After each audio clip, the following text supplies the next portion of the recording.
guys, sobrang lakas ng ulan dito sa amin. Ngayon, tanghaling tapat guys. Ayan, umuulan. Ayan ang lakas sobra.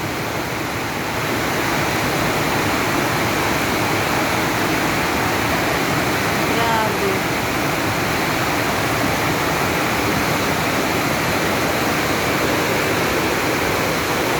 Lakas ng ulan guys.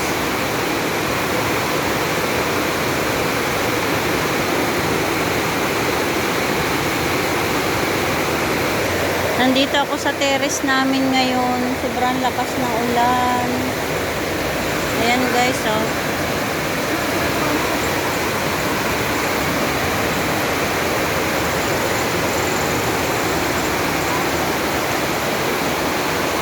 Ayan guys, yung aking rose, ang daming bulaklak. Hindi ko lang siya naipapakita.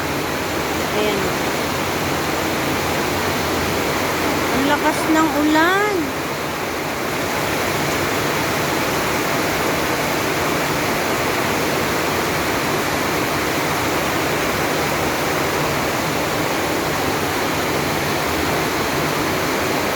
Tataba ng mga halaman ko dito banda kasi nauulanan na yun.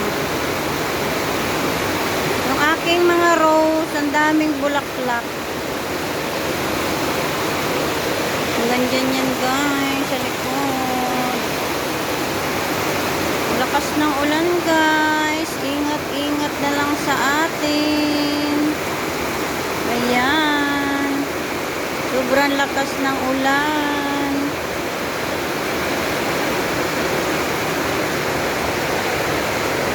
Nandito ako sa aming terrace. Ayan, nandyan lang yung mga garden ko guys. Ayan Tapos yan, doon yung lagayan namin ng mga damit na nilabahan. Ayan, naglaba ako ng isang araw. Nandyan yung aming mga damit.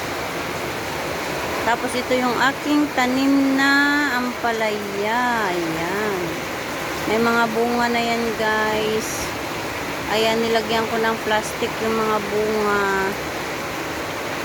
Kasi meron akong hindi nalagyan ng plastic. Ano siya, may butas siya tapos nanilaw. Ibig sabihin, kinakain siguro siya ng insekto. Ayan. Dami niyang dahon.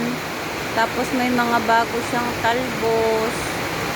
Tapos may mga pasibol siyang bunga. Ayan.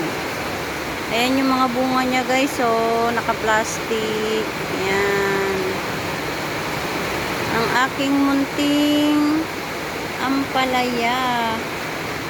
Tapos ito yung aking alugbati. Tinanggalan ko na siya ng dahon. Ayan, pinapagapang ko siya.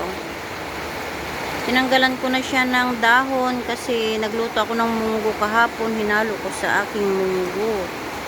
Tapos ito naman yung aking sili. Ayan, namumulaklak na yan guys.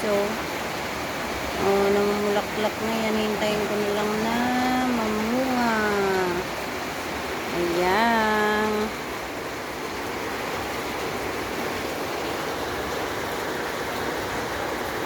Thank you for watching.